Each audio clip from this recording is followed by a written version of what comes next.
जय हिंद दोस्तों, स्वागत है आप सभी का यूपीएससी समाधान एंड रिसर्च प्लेटफॉर्म पर। आज के इस ग्रैंड जीएस सेशन में मैं आपके लिए लेकर के आया हूं ईरान और भारत के द्वारा चाबहार बंदरगाह पर किए गए समझौते और आखिरकार अमेरिका क्यों लगा रहा इस पर प्रतिबंध। देखिए, दुनिया की बड़ी से बड़ी ताकत हासिल करना हर देश चाहता है और अमेरिका कभी नहीं चाहता कि वह जो उसके सर पर ताज है, दुनिया की सबसे बड़ी शक्ति का, महाशक्ति होने का, वह ताज वो खो दे। और उसको भी इस बात का कहीं ना कहीं डर है कि आने वाले समय में भारत एक दिन विश्व शक्ति बन करके उभरेगा। तो इस विश्व शक्ति को किस तरीके से रोका जाए, इसके लिए दुनिया के तमामों देश तरह तरह के हथकंडे अपनाते रहे हैं। अमेरिका जो है वह दुनिया की हर किसी भी देश के बीच में दखल करने की आदत से मजबूर है और वो हर जगह दखल करता रहता है। तो आखिरकार वो क्यों दखल करता रहता है, और आइए हम अपने इस सेशन में समझते हैं कि भारत और ईरान के बीच जो चाबहार बंदरगाह के बीच जो समझौते हुए हैं, इस पर लेकर के अमेरिका के क्या रवैया है। तो अब हम समझते हैं।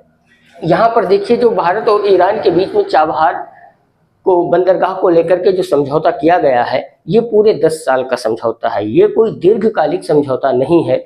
10 साल के लिए भारत इस चाबहार बंदरगाह का पूरा मैनेजमेंट संभालेगा और इसको संभालने के बाद में भारत के जो विदेश मंत्री हैं एस जयशंकर ने भी यह बात कहा है कि यहाँ पर जब भारत अपना पूरा प्रबंधन, पूरे मैनेजमेंट को संभालेगा, तो उसके बाद यहाँ पर क्या होगा कि कनेक्टिविटी यहाँ पर जुड़ेगी। इसके साथ साथ बहुत एक बड़ी मात्रा में इन्वेस्टमेंट भी आएगी। इसके साथ साथ दूसरी सबसे खास बात यह है कि जो सेंट्रल एशिया है वह और भारत के बीच में जो कनेक्टिविटी है वह भी काफी मजबूत होगी और भारत की जो पहुंच है वो मध्य एशिया तक और भी अधिक आसानी से संभव हो जाएगी। तो ये है इसके मेन मुद्दे। अब अमेरिका नहीं चाहता है कि भारत का जो प्रसार है वह व्यापक रूप में हो। इसके पीछे कुछ और अधिक ऐसी इलीगल एक्टिविटीज भी रही हैं जिसने आखिरकार भारत को भी इसमें बढ़ने से रोक लगाई है। जैसे कि क्या है कि ईरान ने अभी तक क्या किया था, ईरान ने यूएवी जो मानव रहित वायुयान है, यानी ऐसे विमान हैं जो मानव रहित हैं, उसका इसने इलीगली, ऐसा अमेरिका कहता है कि इसने इलीगली यूक्रेन में हो रहे युद्धों के बीच में रसिया को उसने सप्लाई किया, ऐसा अमेरिका का कहना है। जबकि रूस इस बात को नकारता आया है कि ईरान की तरफ से उसे किसी तरीके की कोई मदद इस तरीके से नहीं मिली है। हालांकि आप जानते भी हैं कि रूस खुद अपने आप में इतना अधिक सक्षम है कि उसको किसी दूसरे देश से सैन्य सहायता लेने की आवश्यकता नहीं है। आपको एक बहुत ही इंटरेस्टिंग फैक्ट बताता हूँ कि जब सेकेंड वर्ल्ड वॉर हो रहा था, तो जो यहाँ का स्टेलिनग्राद जो सिटी है, इस सिटी को पूरी तरीके से जर्मनी ने जीत लिया था। 90% इस सिटी को जीता जा चुका था और इसके बावजूद, इस सिटी को जीते जाने के बावजूद रशियन सेना ने 10% जो बची हुई चीजें थी, उस 10% की उम्मीद पर रशियन सेना ने पूरे जर्मन सेना को वहां से खदेड़ दिया और वापस अपने शहर को उन्होंने 100 के 100% ले लिए। आप समझ सकते हैं कि रशियन सेना की कितनी ताकत है। भी अमेरिका ये ब्लेम लगा रहा है कि ईरान ने ऐसे रहित विमान को दिया है इलीगली। तो अब आगे ये जो समझौता हुआ है, इस समझौते को समझते हैं। ये समझौता हुआ है इंडिया पोर्ट्स ग्लोबल लिमिटेड और ईरान के बंदरगाह और समुद्री संगठन है, इन दोनों के बीच में।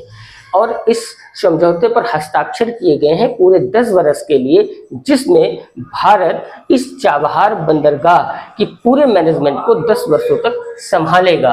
और अब अमेरिका जो प्रतिबंध लगा रहा है, अमेरिका का कहना है कि ईरान के साथ कोई भी व्यक्ति या कोई भी देश किसी भी तरीके का व्यवसाय करने से पहले उसके जोखिमों को और उसके अंजामों को समझ ले कि ईरान के साथ अगर व्यापार करेंगे, इसका मतलब क्या है, सीधा सीधा स्पष्ट होता है कि वह इनडायरेक्टली धमका रहा है। वह पूरी तरीके से प्रत्यक्ष रूप से नहीं कह रहा है कि भारत को ईरान के साथ अपना इस तरीके का समझौता नहीं करना चाहिए, लेकिन वह इनडायरेक्टली कह रहा है कि कोई भी व्यक्ति या कोई भी देश अगर ईरान के साथ किसी तरीके का व्यावसायिक संबंध स्थापित कर रहे हैं तो वह उन जोखिमों को समझें जो उनके सामने आने वाला है।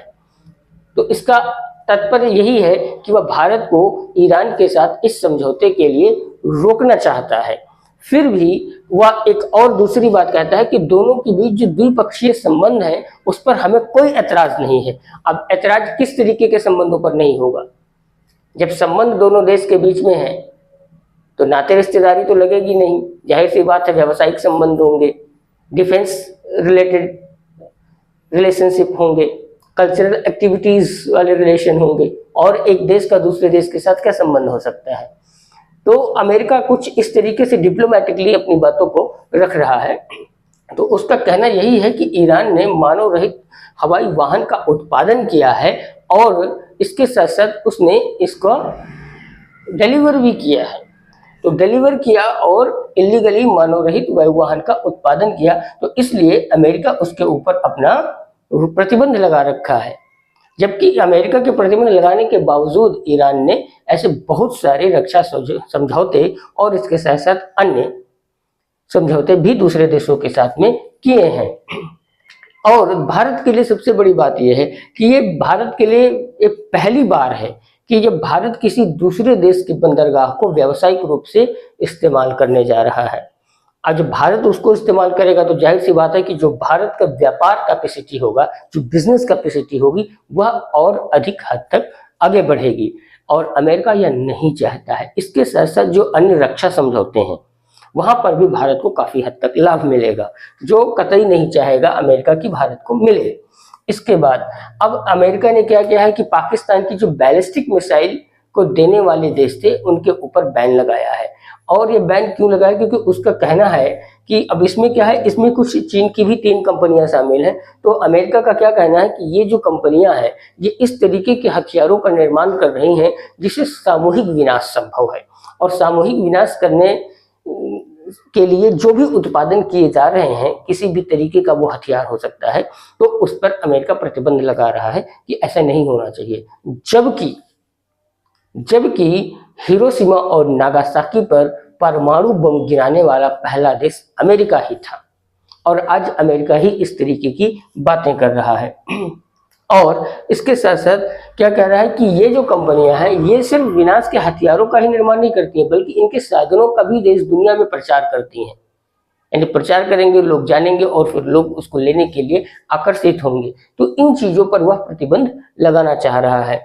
इसके साथ साथ उसका यह भी कहना है कि ये जो पीआरसी है, पीआरसी मतलब पीपल रिपब्लिक ऑफ चाइना और बेलारूस में ये कंपनियां पहले से थी जो इलीगली इस तरीके के हथियारों का निर्माण कर रही थी, और अमेरिका ने इस पर प्रतिबंध लगा दिए हैं। और उसका यही कहना रहा है कि ये कंपनियां क्या करती थी कि ये देखिए, ईरानी सेना अवैध व्यापार कर रही थी, यानी इलीगली इनका, और जो यूएवी है मतलब मानव रहित विमान, तो मानव रहित जो हवाई विमान है उनको ये ईरान इलीगली सप्लाई कर रहा था।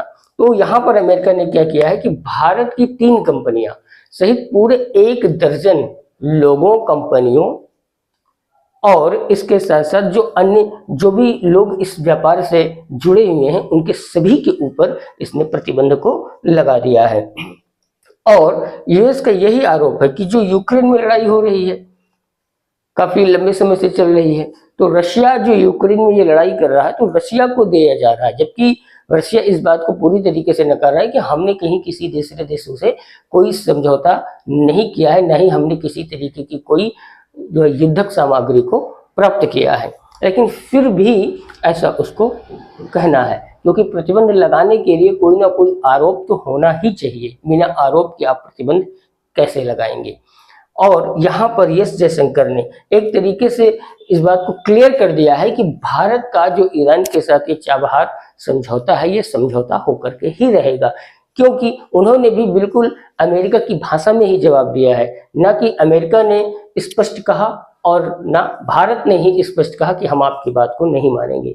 अमेरिका ने जिस तरीके से डिप्लोमेटिकली अपनी बातों को सांकेतिक रूप से रखा, तो उसी तरीके से भारत के विदेश मंत्री एस जयशंकर ने भी अपनी बातों को डिप्लोमेटिकली रखा कि अगर भारत और ईरान का यह समझौता सफल हो गया तो इसमें पहली बात तो ये कि जो लिंकेज कनेक्टिविटी है वह बढ़ेंगी, दूसरी बात ये कि इन्वेस्टमेंट आएगा और भारत का मध्य एशिया के साथ संबंध काफी हद तक मजबूत होगा और यह भारत के लिए एक बहुत बड़ा और अहम कदम है।